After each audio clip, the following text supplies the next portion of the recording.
Panic seized Penelope Carson's heart as her back pressed against the rough wooden fence, the massive bull's hot breath hitting her face like a furnace blast. The beast's hooves tore at the dirt, mere inches from crushing her skirts and the flesh beneath. Time slowed to a crawl as the bull lowered its horns, preparing to charge the final, fatal distance. In that moment of terror, a figure burst between them, a man on horseback, moving with the grace of someone born to the saddle, Montana Territory, 1878. The land was as wild as the people who sought to tame it, and Penelope had only been there for 3 days. "Hold on." The rider's voice cut through her fear as his strong arm wrapped around her waist, sweeping her off the ground in one fluid motion. The bull's horn grazed the fence where she had stood just a heartbeat before, splintering the wood with a sickening crack.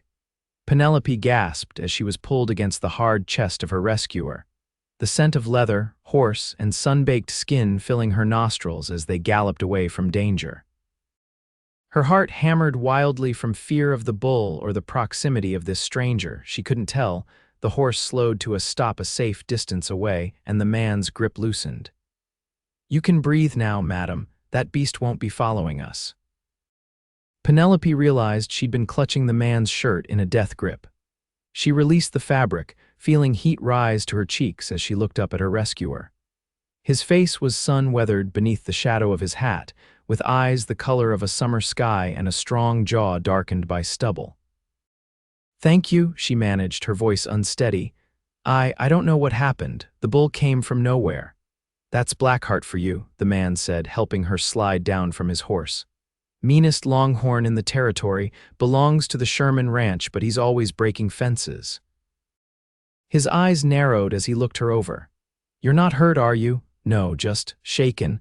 Penelope straightened her skirts, trying to regain her composure. "I'm Penelope Carson. I arrived on Tuesday's stage." "Riley Hawkins," he replied, tipping his hat, "foreman at the Double Creek Ranch." His gaze was appraising but not unkind. "What brings a city lady like yourself to Whispering Pines?" Penelope bristled slightly at being so easily read. "My uncle Harold Carson passed away last month. I've inherited his mercantile." Riley's expression shifted to one of recognition. "Old Harry was your uncle? My condolences, madam. He was a good man. Thank you. I never had the chance to meet him." Penelope glanced back toward town, suddenly aware of how far they'd ridden. "I should get back. There's inventory to finish before I can reopen the store." Riley nodded, then offered his hand. "Allow me to escort you back to town. Wouldn't be right to leave you to walk after such a fright." Penelope hesitated only briefly before accepting his help. His hand was calloused but gentle as he pulled her back onto the horse, settling her in front of him this time. The proximity was improper by Boston standards, but Penelope was quickly learning that the Montana Territory operated by different rules. "I appreciate your gallantry, Mr. Hawkins," she said as they started toward town. Riley chuckled, a warm sound that she felt through his chest against her back. "Out here, madam, it's not gallantry, it's just being decent." The ride back to town gave Penelope a chance to observe her rescuer without being obvious. Riley Hawkins sat easy in the saddle, his movements in perfect harmony with his horse. He wasn't overly tall, but his shoulders were broad, his arms strong, a working man's build, not at all like the refined gentleman who had courted her in Boston. "How long have you been working at Double Creek?" she asked, breaking the comfortable silence. "Going on 8 years now," Riley answered. "Started as a regular hand, worked my way up to foreman 3 years back when old Jenkins retired. You must enjoy it to stay so long." "There's nothing like it," he said, and she could hear the smile in his voice. "The freedom, the open sky, even on the hardest days, I wouldn't trade it." As they approached the town's main street, Penelope felt a strange reluctance to end their encounter. "That's my uncle's store," she said, pointing to the weathered building with Carson's General Mercantile painted across its front. Riley reined his horse to a stop and dismounted before helping her down. His hands lingered at her waist a moment longer than necessary, and Penelope felt a flutter in her stomach that had nothing to do with her earlier fright. "Thank you again for saving me, Mr. Hawkins. I don't know what would have happened if you hadn't come along." Just fortunate timing, he said modestly. I was heading into town for supplies when I spotted you and Blackheart having your disagreement. A small crowd had gathered on the boardwalk, curious about the commotion. Penelope noticed several women whispering behind their hands. Miss Carson had a run-in with the Sherman's bull, Riley explained to the onlookers. No harm done. Land's sakes, girl, you could have been killed. A plump woman with gray streaked hair pushed through the crowd. I'm Martha Wilkins, dear, run the boarding house where you're staying. When you didn't come back for lunch, I was starting to worry. I'm fine, Mrs. Wilkins, thanks to Mr. Hawkins, Penelope assured her. Riley Hawkins, saving damsels again, a man's voice called out, followed by several chuckles. You ought to start charging for the service. Riley tipped his hat to Penelope, ignoring the teasing. Miss Carson, if you need any help getting settled, Double Creek is just a few miles west of town. Thank you, she replied, suddenly aware of how many eyes were on them. Perhaps I'll see you again when you come in for those supplies. With a nod and a final tip of his hat, Riley mounted his horse and continued down the street toward the feed store. Penelope watched him go, strangely affected by the brief encounter. Well now, Mrs. Wilkins said with a knowing smile, that's the most I've heard Riley Hawkins say to anybody in town in quite some time. You must have made quite an impression on our stoic cowboy. Penelope turned toward her store, hoping her face didn't betray the warmth she felt. He was simply being kind. Kind, yes, Mrs. Wilkins agreed, following her. But Riley Hawkins isn't known for conversation, man of action, that one. Inside the mercantile, Penelope was greeted by the musty smell of a space too long closed up. Dust motes danced in the sunlight streaming through the front windows, illuminating shelves of goods waiting to be organized. Your uncle kept a good store, Mrs. Wilkins said, looking around. People have been making do with ordering from Sterling's in Billings since he took ill. They'll be glad to have Carson's open again. Penelope ran her hand along the worn counter. I have so much to learn. In Boston, I worked in my father's bookshop, but this is different. You'll manage, Mrs. Wilkins said confidently. Carson blood runs in your veins. And folks around here are friendly enough they'll help you learn the ropes. As Mrs. Wilkins chatted about the town and its inhabitants, Penelope found her thoughts drifting back to Riley Hawkins and his timely rescue. There was something compelling about him, something genuine that she hadn't found in the polished suitors of Boston society. Earth to Penelope, Mrs. Wilkins said with a laugh. Thinking about your handsome rescuer, Penelope blushed. I was just processing everything that happened today. Mrs. Wilkins hummed, clearly unconvinced. Well, I should get back to the boarding house. Dinner's at 6 sharp. She paused at the door. And Penelope, do be careful near the pastures. Not every day a Riley Hawkins rides by at just the right moment. After Mrs. Wilkins left, Penelope returned to the inventory list she'd been working on before her ill-fated walk. But concentration was difficult. Every time the bell above the door jingled, she found herself looking up, half expecting to see Riley's tall figure. By closing time, she'd made little progress and was annoyed with herself for being so distracted. The next morning, Penelope was up with the dawn, determined to make more headway with the store. She'd been working for about an hour when the door opened, bringing in a gust of cool morning air and the very man who'd occupied her thoughts. Riley Hawkins stood awkwardly in the doorway, hat in hand. Morning, Miss Carson. Hope I'm not intruding. Not at all, she replied, setting down her pencil. I'm just organizing the inventory. What can I help you with? Riley stepped further into the store, his spurs jingling softly against the wooden floor. I realized yesterday I never got those supplies I came to town for. He placed a list on the counter. Figured I'd check if you were open for business yet. Penelope glanced at the list. Officially, the grand reopening isn't until Monday, but I can certainly help you today. She began gathering the items: coffee, flour, tobacco, and other staples.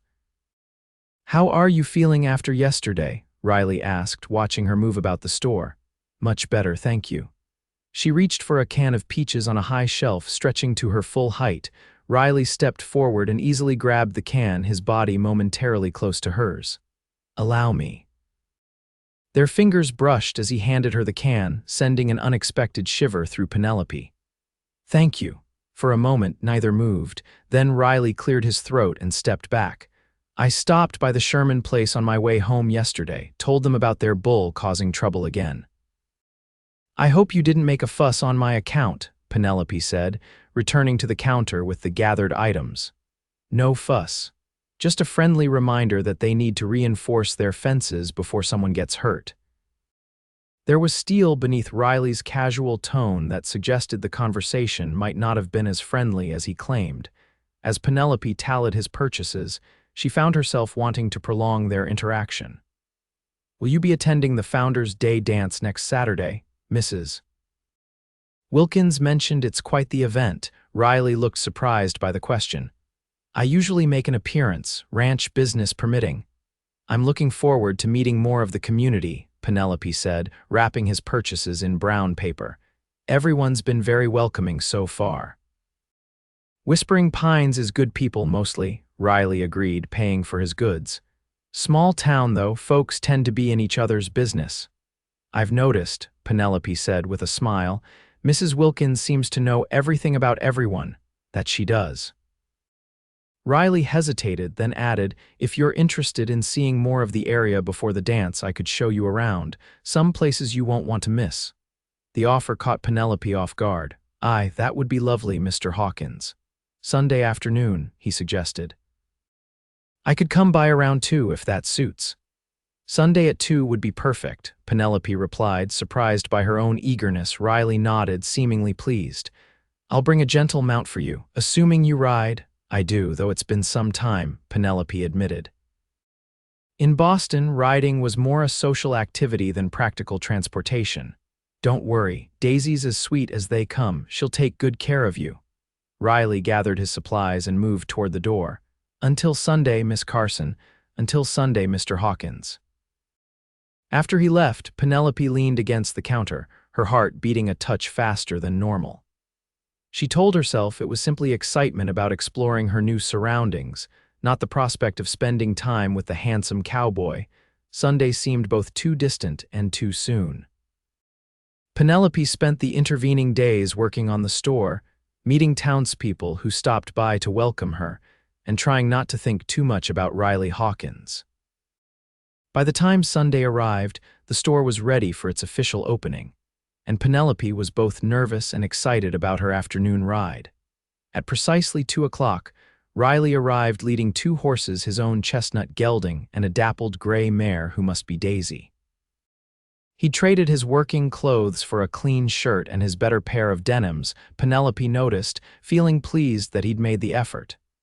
"Afternoon, Miss Carson," he greeted her, tipping his hat. "Ready for your tour of Whispering Pines' scenic wonders?" "Indeed I am," she replied, locking the store behind her. She'd chosen her simplest riding skirt and a practical blouse, with her hair braided and pinned up to fit beneath a wide-brimmed hat. Riley helped her mount, his hands strong and sure at her waist. Once she was settled, he swung easily into his own saddle. "I thought we'd head west, follow the creek a ways. There's a nice spot for a rest about an hour's ride." "Lead on," Penelope said, adjusting to the feel of being in the saddle again. Daisy was indeed gentle, responding to the lightest touch of the reins. They rode at an easy pace, with Riley pointing out landmarks and sharing bits of local history. Away from town, he seemed more relaxed, more talkative. He told her about coming to Montana as a young man of 20, working various ranches before finding a home at Double Creek. "What about you?" he asked as they followed a winding path along the creek. "What made you leave Boston for our dusty little corner of the world?" Penelope considered her answer carefully. "After my father died last year, there wasn't much keeping me there. Mother passed when I was 12 and I have no siblings. When the lawyer's letter came about Uncle Harold's bequest, it seemed like an opportunity for a fresh start." "No husband or fiancé left behind?" Riley asked, then immediately looked embarrassed. "Forgive me, that's not my business. It's all right," Penelope assured him. "No, there was no one special. There were suitors, of course, but—" She trailed off, unsure how to explain that the men her father had approved of had all seemed so predictable, so safe, so boring. Riley nodded, seeming to understand what she hadn't said. Well, their loss is Whispering Pine's gain. The compliment, simple as it was, warmed Penelope more than it should have. They continued their ride, crossing shallow parts of the creek and climbing to higher ground that offered sweeping views of the valley. The beauty of the landscape took Penelope's breath away, rolling hills giving way to distant mountains, the land painted in shades of gold and green under the vast blue sky. "It's magnificent," she breathed, reining Daisy to a stop beside Riley. "Never gets old," Riley agreed, his eyes on her face rather than the view. "This is my favorite spot in the whole territory." They dismounted in a small clearing sheltered by cottonwood trees, the creek bubbling nearby. Riley spread a blanket on the grass and unpacked a simple picnic: bread, cheese, dried apple slices, and a canteen of cool water. "I'm no fancy cook," he apologized, "but trail food's not bad when you're hungry." "It's perfect," Penelope assured him, accepting a piece of cheese. The simplicity of the meal, eaten in such beautiful surroundings, made it more satisfying than any formal dinner she'd attended in Boston. As they ate, they talked about everything and nothing: books they'd read, places they'd seen, the characters who populated Whispering Pines. Riley was surprisingly well-read for a cowboy, explaining that long winter evenings on the ranch left plenty of time for reading. "My father would have liked you," Penelope said without thinking. "He always said you could tell a person's character by what they chose to read." Riley smiled, pleased by the comment. "And what would he have made of my preference for Mr. Twain and Sir Walter Scott?" "That you have both humor and romance in your soul," Penelope replied, then blushed at her own boldness. Riley's eyes held hers for a long moment. "Your father sounds like a wise man." The afternoon passed too quickly. As the sun began its descent, they reluctantly packed up the remains of their picnic and mounted their horses for the return journey. They rode closer together on the way back, their conversation comfortable now, punctuated by companionable silences. Back in town, Riley escorted Penelope to the boarding house door. "Thank you for joining me today," he said, hat in hand. "I hope you enjoyed the ride." "Very much," Penelope replied sincerely. "You're an excellent guide, Mr. Hawkins." "Riley," he corrected gently. "After sharing bread and conversation, I think we can dispense with formalities." "Riley," she repeated, liking the feel of his name, "and you must call me Penelope." "Penelope," he said, testing it.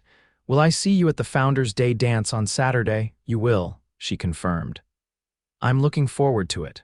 Riley hesitated, then reached for her hand, raising it briefly to his lips in a gesture that seemed both old-fashioned and perfectly right. "Until Saturday, then." Penelope watched him lead the horses away, her hand still tingling from the brief contact. Inside, Mrs. Wilkins was waiting with a knowing smile and 1,000 questions, but Penelope kept her answers brief and non-committal. The afternoon felt too precious to share just yet. The week passed in a blur of activity as Penelope officially opened the store and began learning the rhythms of commerce in Whispering Pines. The mercantile quickly became a gathering place, with customers lingering to chat and welcome her to town. Several times Riley stopped by on ranch business, their interactions friendly but reserved in public. By the time Saturday arrived, the whole town was buzzing with excitement for the Founders' Day celebration. The dance would be held in the newly built community hall, and according to Mrs. Wilkins, everyone from miles around would attend.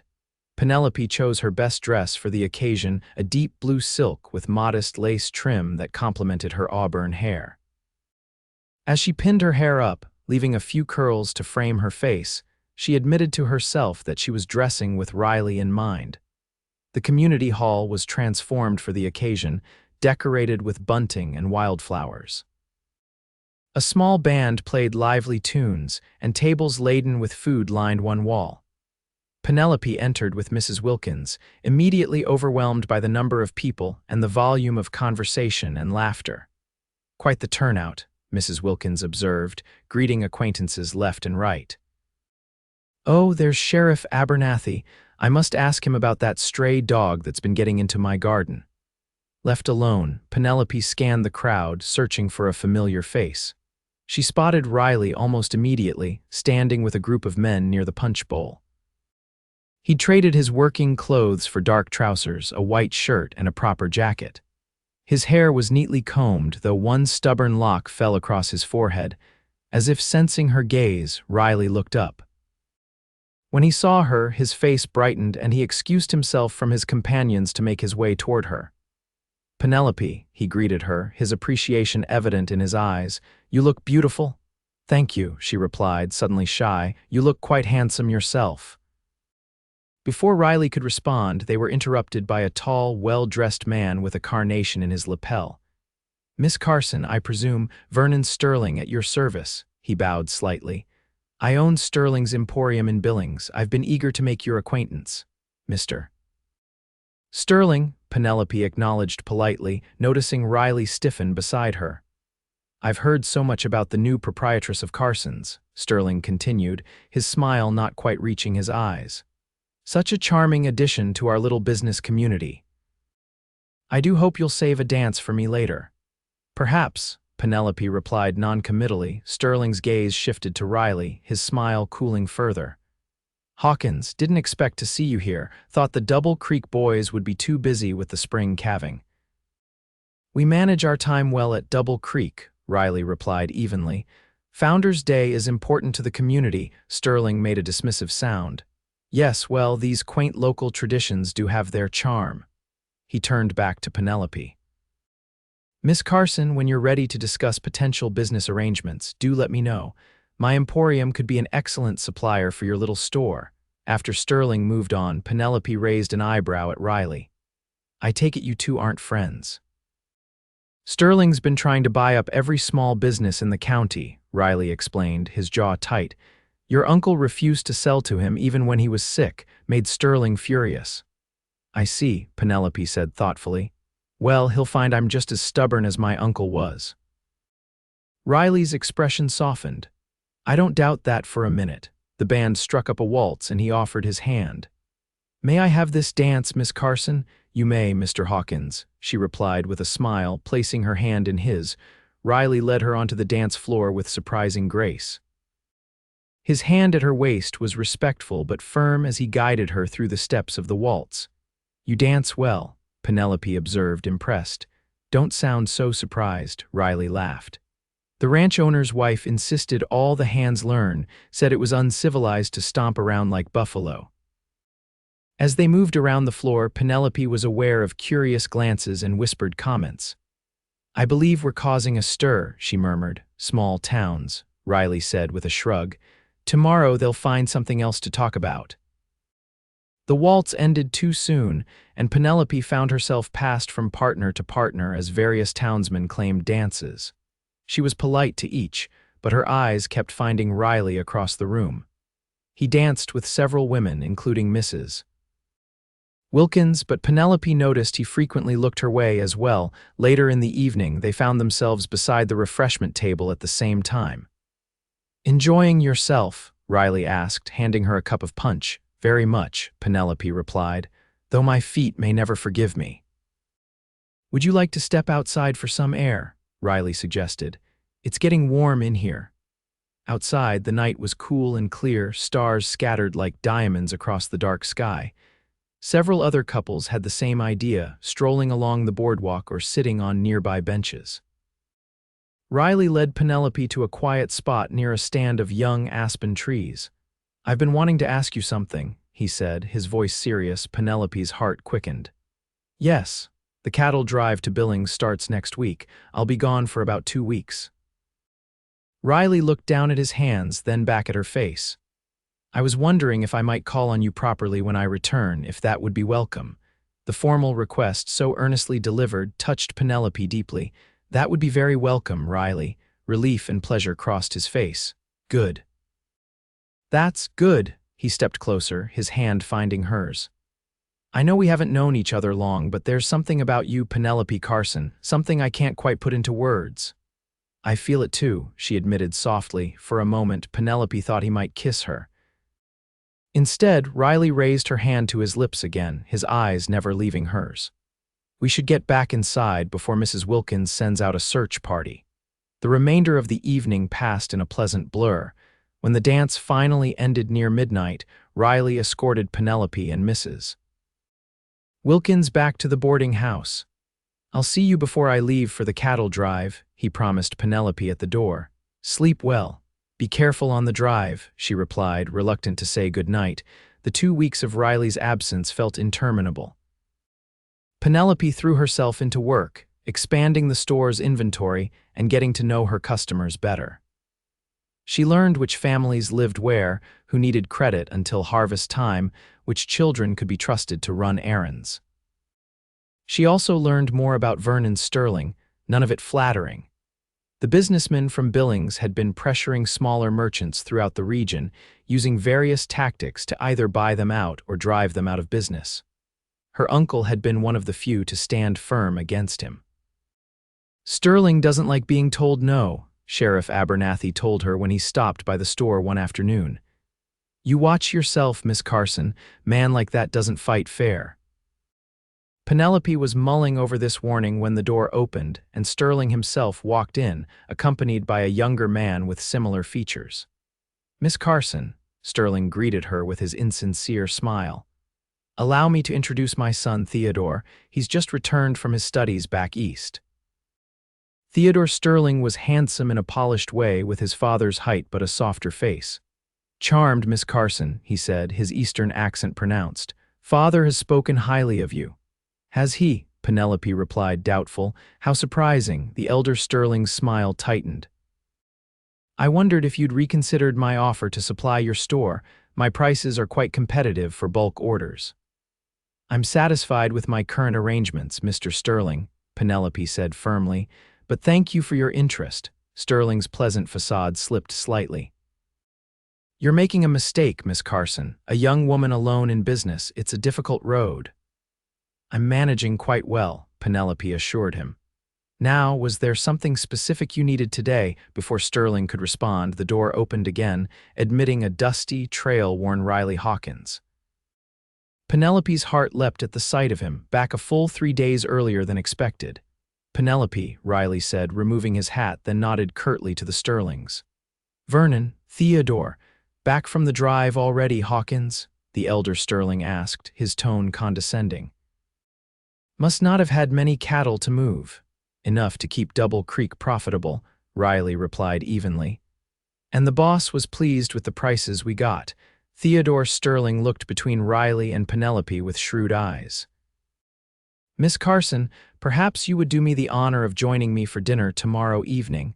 I'd love to hear more about your experiences in Boston." Before Penelope could formulate a polite refusal, Riley stepped closer to her side.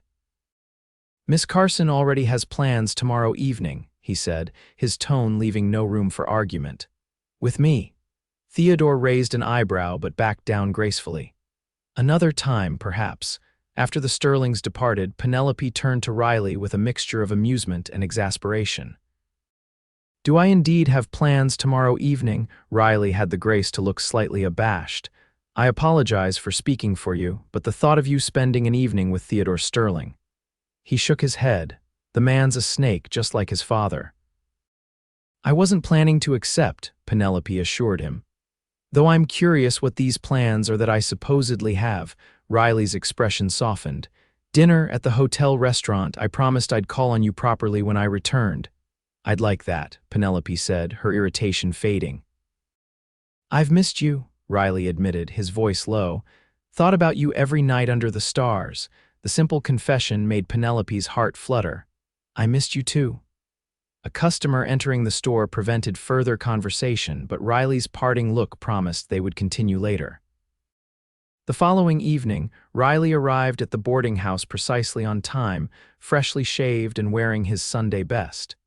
He presented Penelope with a small bouquet of wildflowers, which she accepted with genuine pleasure. "These are beautiful," she said, inhaling their delicate scent. "Not as beautiful as you," Riley replied, then looked embarrassed by his own words. "I'm not much good at fancy talk, Penelope." I prefer honesty to flattery, she assured him, tucking one of the flowers into her hair.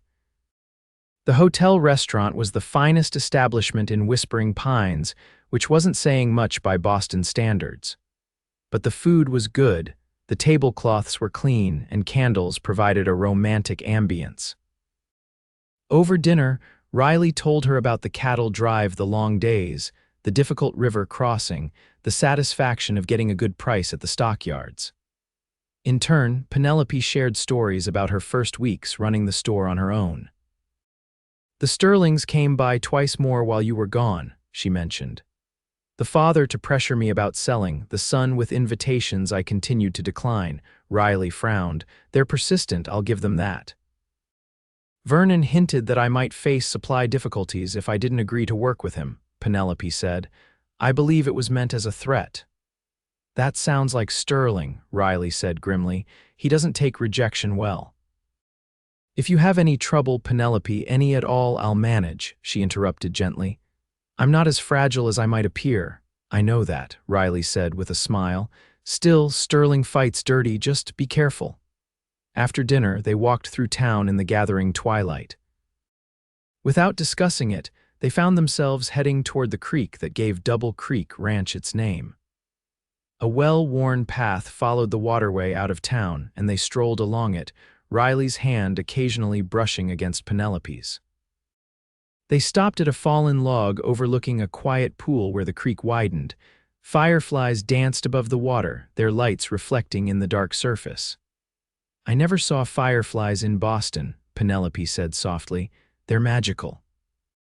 This whole place is pretty magical in summer, Riley replied, looking not at the fireflies but at her.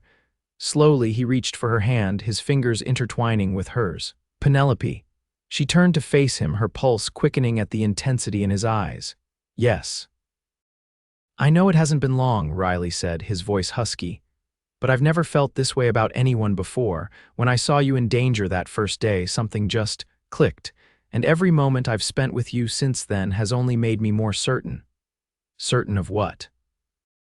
Penelope whispered, though she thought she knew. Instead of answering with words, Riley leaned forward and kissed her. His lips were gentle against hers, questioning at first, then more confident as she responded. His hand came up to cup her cheek, and Penelope felt herself melting into him, all thoughts of propriety forgotten. When they finally parted, both slightly breathless, Riley rested his forehead against hers. I'm falling in love with you, Penelope Carson, he murmured. I hope that doesn't frighten you off. It doesn't, she assured him, her heart full. Because I'm falling in love with you too, Riley Hawkins. Their second kiss was deeper, more passionate, a promise of feelings yet to be fully explored. When they eventually walked back to town, hand in hand, Penelope felt as though her feet barely touched the ground. Over the next few weeks, their courtship progressed with the blessing of most of the town. Riley called on Penelope regularly, taking her on rides through the countryside, joining her for Sunday services at the small church, and sometimes simply sitting with her on the porch of the boarding house in the evening. Not everyone approved, however. The Sterlings continued their campaign of pressure, with Theodore making increasingly pointed remarks about a lady of quality wasting her time with a common cowhand. Riley endured these barbs with outward calm, though Penelope could see how they stung his pride. Then came the morning when Penelope arrived at her store to find the front window shattered and the interior ransacked. Sheriff Abernathy was already there, examining the damage. Happened sometime after midnight, he informed her grimly. Night watchmen heard the glass break but didn't see who did it. They took the cash box and some merchandise, but mostly they just made a mess. Penelope surveyed the destruction, her heart sinking. Goods were scattered across the floor, shelves overturned, flour and sugar deliberately spilled everywhere. This wasn't a simple robbery, it was vandalism meant to hurt and intimidate. Sterling, she said flatly. Sheriff Abernathy sighed. I can't prove that, Miss Carson, not without evidence. Who else would do this? Penelope demanded, anger rising through her shock. I'll look into it, the sheriff promised. In the meantime, let's get this cleaned up. I've already sent word to the Double Creek. Riley should be here soon.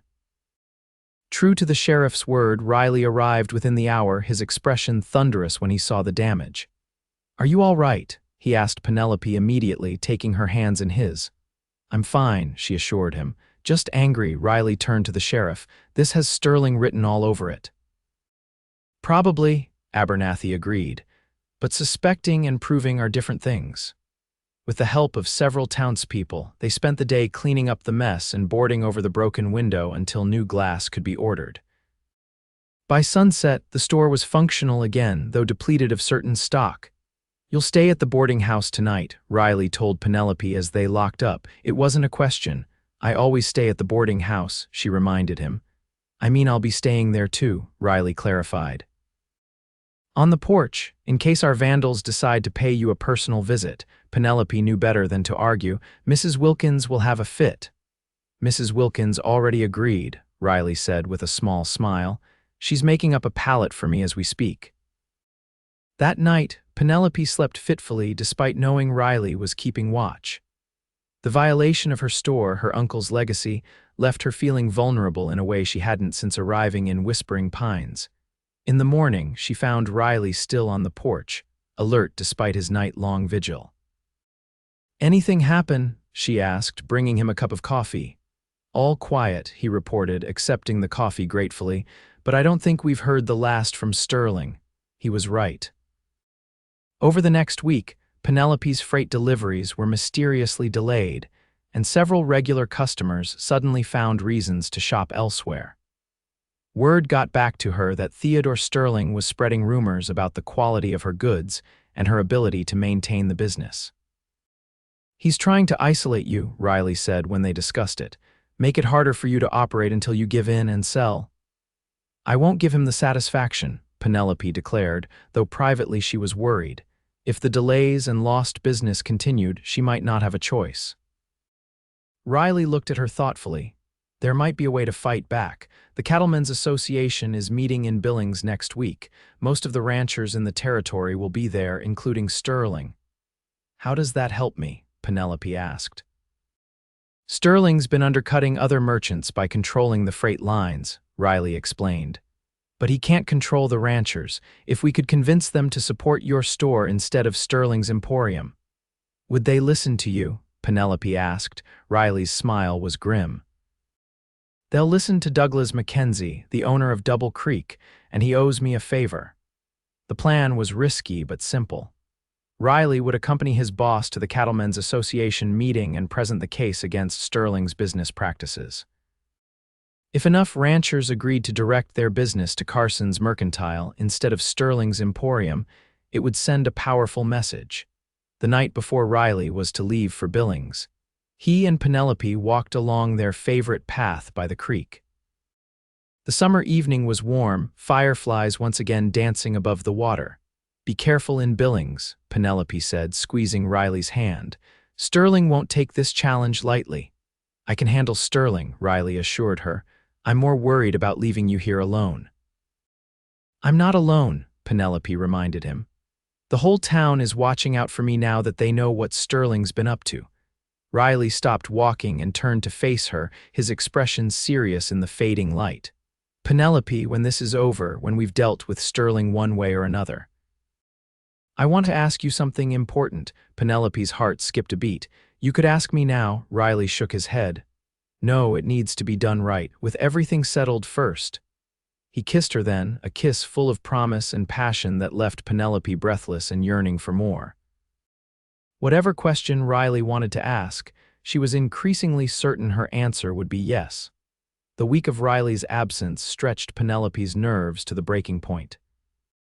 True to his prediction, Sterling escalated his tactics, sending Theodore to make a final offer for the store before unfortunate accidents make it worthless. Penelope showed him the door, her refusal absolute. But that night, alone in her room at the boarding house, she wondered if she was being foolish. Her uncle had stood against Sterling and died soon after. Was she risking too much for pride? No, she decided. It wasn't just pride. It was about standing up to a bully, about honoring her uncle's legacy, and about building a life in this community that had welcomed her. On the day Riley was due to return, Penelope was restocking shelves when Theodore Sterling burst into the store, his usual polish gone, his face flushed with anger. "You," he spat. "You and that cowboy think you're so clever." Penelope set down the goods she was holding. "I don't know what you're talking about, Mr. Sterling." "My father's been humiliated," Theodore ranted. "Half the ranchers in the territory just publicly pledged to boycott our emporium, all because of lies Hawkins spread about our business practices." Relief and triumph surged through Penelope, but she kept her expression neutral. If they were lies, surely the ranchers wouldn't have believed them. Theodore's face darkened further. "You won't get away with this, neither of you will." He took a menacing step toward her. "My father built his business from nothing. He won't let some upstart female and her cowboy lover destroy it." Penelope stood her ground, though her heart was racing. "I suggest you leave now, Mr. Sterling, before you say or do something you'll regret." "The only thing I regret," Theodore said, his voice low and dangerous, "is not dealing with you more directly from the start."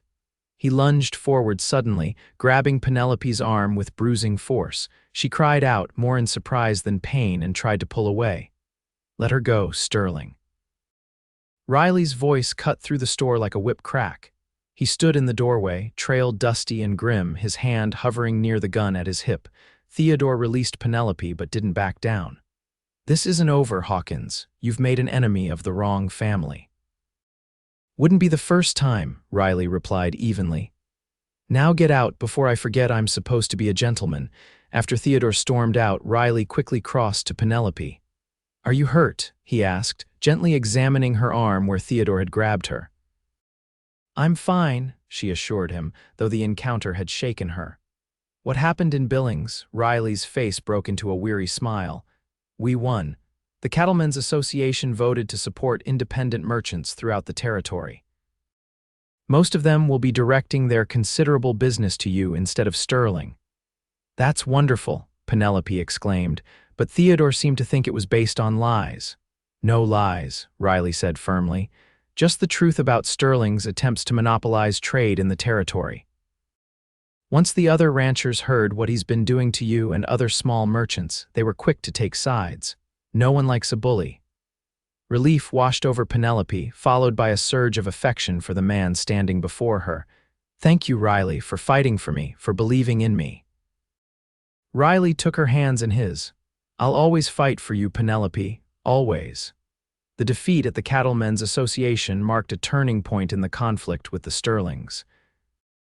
Though they continued to operate their emporium in Billings, their influence in Whispering Pines waned as ranchers and townspeople alike rallied around Carson's mercantile. By late summer, Penelope's business was thriving. With the increased patronage from the ranchers, she was able to expand her inventory and even hire a local boy to help with deliveries and heavy lifting. Riley, meanwhile, had been promoted to head foreman at Double Creek, a position that came with increased responsibility but also a small house of his own on the ranch property. He showed it to Penelope one Sunday afternoon, clearly proud of the modest but sturdy structure. "It needs a woman's touch," he admitted as they stood in the simply furnished main room. "But it's solid, and there's room to expand if needed." Penelope wandered through the small house, envisioning curtains at the windows, a garden outside, perhaps children's laughter someday. The thought both thrilled and frightened her. "It's lovely, Riley," she said sincerely. "You must be pleased to have a place of your own." Riley watched her, his expression unreadable. "It's just a house right now," he said quietly. "It could be a home, though, with the right person." Before Penelope could respond to this loaded statement, they were interrupted by one of the ranch hands calling Riley to help with a sick horse. The moment passed, but Penelope carried the memory of it with her, turning it over in her mind like a precious stone. Founder's Day arrived again, marking almost a year since Penelope had come to Whispering Pines. The celebration was even larger this year, with a full day of activities planned before the evening dance. Penelope spent the morning helping with the preparations, then returned to the boarding house to rest and change for the dance. She had just finished dressing when Mrs. Wilkins knocked on her door. "Riley's here for you, dear," the older woman said with a knowing smile. And my, doesn't he look handsome?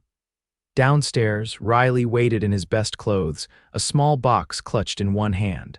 When he saw Penelope descending the stairs in her finest dress, a new one she'd ordered specially from Denver, his face lit up with admiration. "You take my breath away," he said simply. "As do you," Penelope replied, her cheeks warming at his evident appreciation. Instead of heading directly to the dance, Riley suggested a walk. "There's something I want to show you first," he said mysteriously.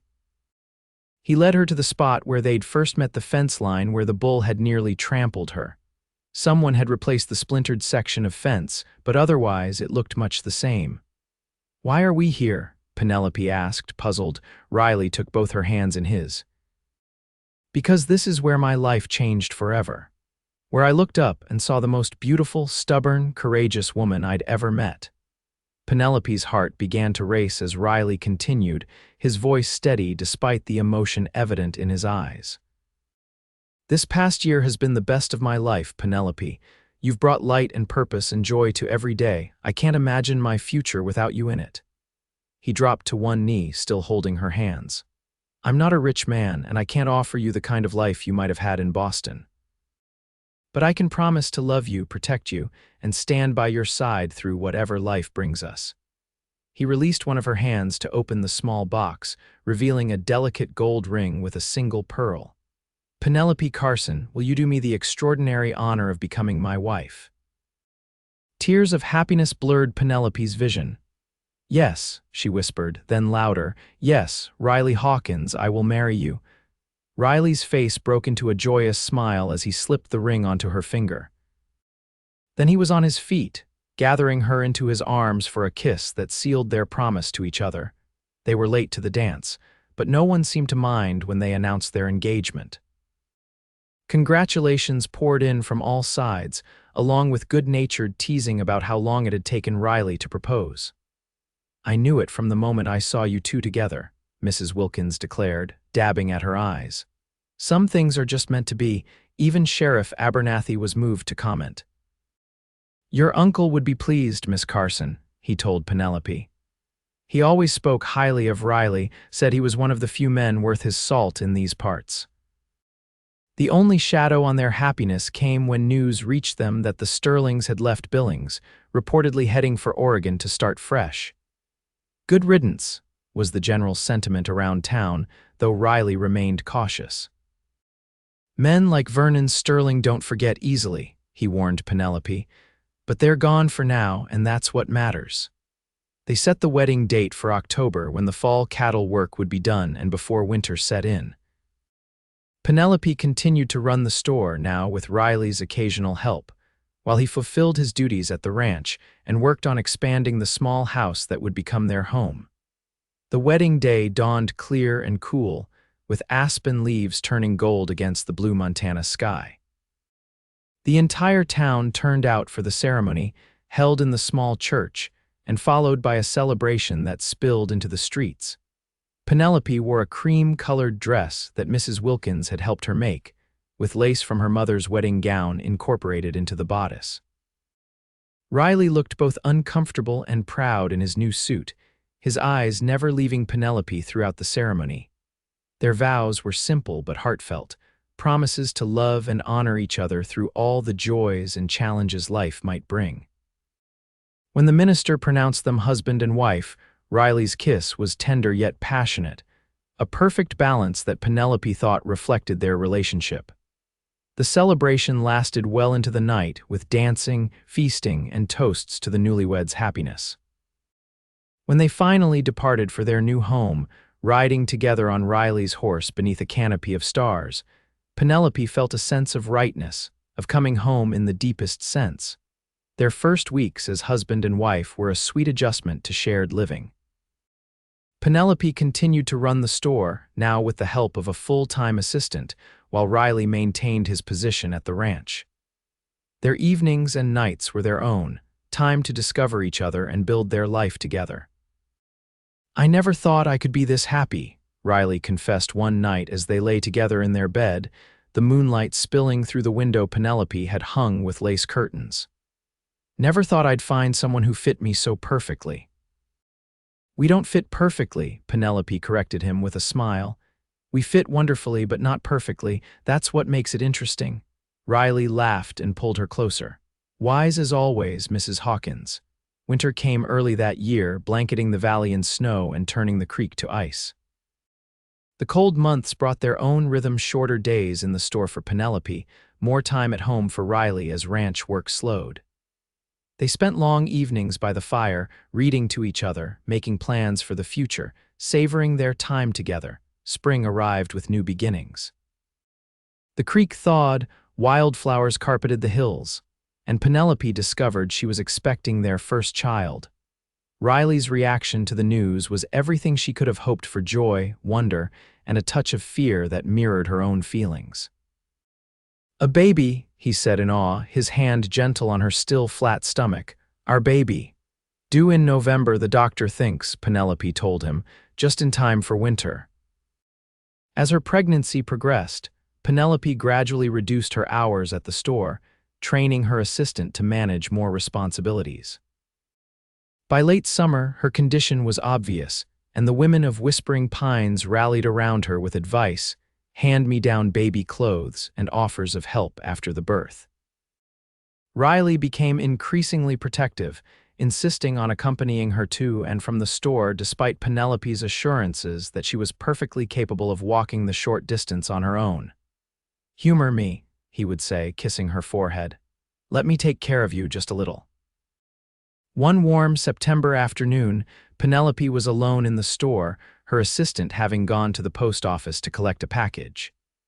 Business was slow, and she was taking advantage of the quiet to update her inventory ledger when the door opened. Looking up with a welcoming smile, Penelope froze when she saw Theodore Sterling standing in her doorway. He looked different, thinner, harder, with a scar across his cheek that hadn't been there before. His clothes were dusty from travel, and his eyes held a bitterness that sent a chill through Penelope despite the warm day.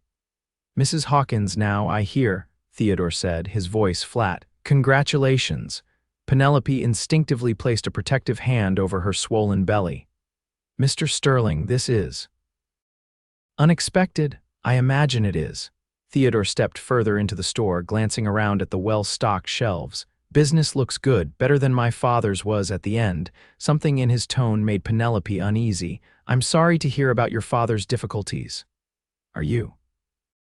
Theodore's laugh was harsh. "I doubt that very much. He died, 3 months ago. Heart gave out after we lost everything in Oregon." Penelope's unease deepened. "I'm sorry for your loss, Mr. Sterling. Save your sympathy." Theodore's gaze settled on her pregnant form. "I see you and Hawkins wasted no time starting a family." "How quaint, Mr. Sterling. I think you should leave," Penelope said firmly, though her heart was racing. "Whatever grievances you have with me or my husband, they won't be resolved this way." Theodore took another step toward her, his expression darkening. "My father built something good, something that should have lasted generations, and your husband destroyed it with his lies and manipulations." "Riley told the truth," Penelope countered, backing away slightly. "The ranchers made their own decisions based on facts." "Facts," Theodore spat. "The fact is, my father is dead because of you two, and someone has to pay for that." He reached inside his jacket, and Penelope felt a surge of terror as she glimpsed a gun, she thought. But before Theodore could withdraw whatever weapon he carried, the door burst open again. Riley stood there, his expression changing from casual to fierce in an instant as he took in the scene. "Step away from my wife, Sterling," he said, his voice deadly quiet. Theodore turned, his hand still inside his jacket. "Hawkins, perfect timing. Save me the trouble of hunting you down next." "Whatever you're thinking of doing," Riley said evenly, "it won't bring your father back. It won't fix what went wrong in Oregon." "No," Theodore agreed, "but it might help me sleep at night." What happened next seemed to unfold in slow motion. Theodore pulled his hand from his jacket, revealing not a gun but a knife, its blade glinting in the afternoon sunlight. He lunged toward Riley, who moved with the quick reflexes of a man accustomed to danger. Riley deflected the knife with his forearm, wincing as the blade sliced through his shirt and into flesh. Despite the injury, he managed to grab Theodore's wrist, twisting until the other man dropped the weapon. They grappled, crashing into a display of canned goods that toppled to the floor. Penelope cried out, torn between fear for Riley and the need to get help. The decision was made for her when Sheriff Abernathy appeared in the doorway, drawn by the commotion. "What in tarnation?" he began, then drew his gun. "Break it up now," Riley released Theodore, stepping back with his hands raised. Blood soaked his right sleeve, but his eyes never left his opponent. "He attacked me," Theodore gasped, pointing at Riley. "Came at me the moment I entered the store." "That's a lie," Penelope said fiercely. "Theodore came in threatening us, then pulled a knife when Riley arrived." Sheriff Abernathy looked between them, then at the knife on the floor. "That looks like Sterling's version of events doesn't hold water." He gestured with his gun. "Theodore Sterling, you're under arrest for assault with a deadly weapon." As the sheriff led Theodore away in handcuffs, Penelope rushed to Riley's side. "Your arm, it's not deep," Riley assured her, though he winced when she gently examined the cut. "Looks worse than it is." "Let me be the judge of that," Penelope insisted, leading him to a chair. She fetched clean cloths and water, carefully cleaning the wound before bandaging it tightly. "You'll need the doctor to look at this." Riley caught her trembling hands in his. "Hey," he said softly, "it's over, we're safe." "All three of us," Penelope nodded, fighting back tears of delayed shock. "If you hadn't come when you did." "But I did," Riley reminded her. "I always will." Later, after the doctor had properly dressed Riley's wound, and Theodore Sterling had been locked securely in the town jail awaiting transport to the territorial prison, they sat together on their porch, watching the sunset paint the sky in shades of pink and gold. "I felt the baby kick during all the excitement," Penelope said, her hand resting on her belly. "Quite vigorously, actually. I think we have a little fighter on our hands." Riley placed his hand beside hers, smiling when he felt the movement beneath. "With parents like us, I'd expect nothing less." 2 months later, on a snowy November night, their daughter was born after a long but uncomplicated labor. They named her Rose, for the wild roses that grew along the creek where they had first confessed their love. "She's perfect," Riley whispered, cradling his tiny daughter with a mixture of awe and terror. "10 fingers, 10 toes, and your beautiful eyes. She has your stubbornness," Penelope countered with a tired smile. She certainly took her time making an appearance. As winter gave way to spring and spring to summer, Rose thrived.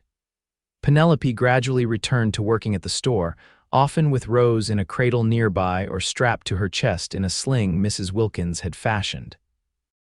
Customers cooed over the baby, declaring she had her mother's auburn curls and her father's determined chin. On the anniversary of their first meeting, Riley surprised Penelope by taking her back to the fence line where they had first met, Rose securely bundled in her mother's arms.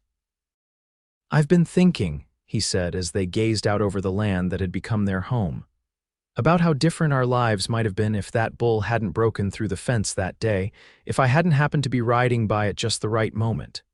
Do you believe it was just chance?" Penelope asked. Riley shook his head.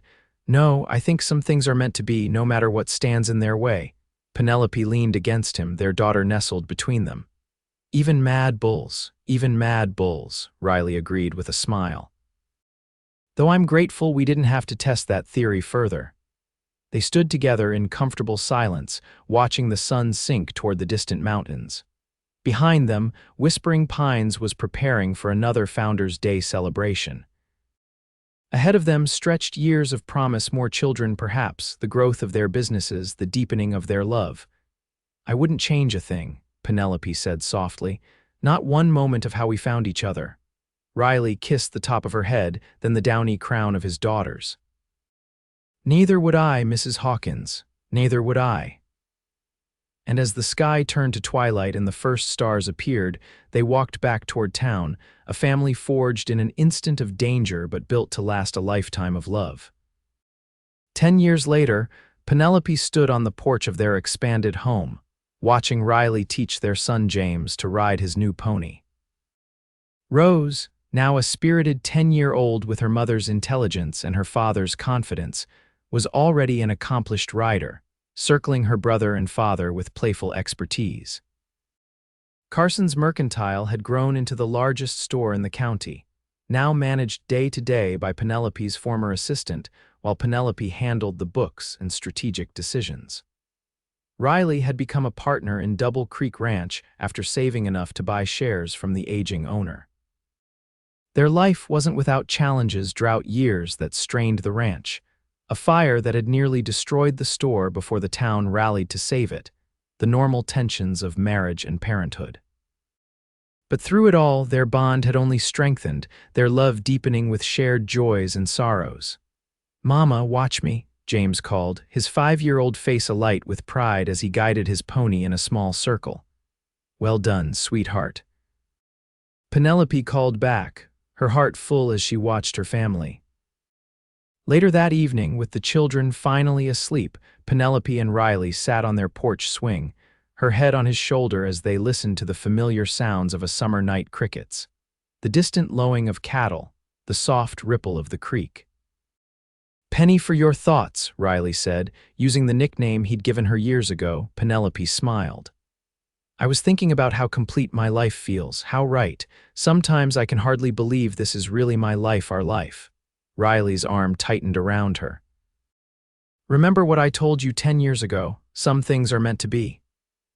Even when they start with being pinned against a fence by a mad bull," Penelope teased. "Especially then," Riley replied, turning to kiss her with the same tenderness and passion that had always been between them. "Especially then,"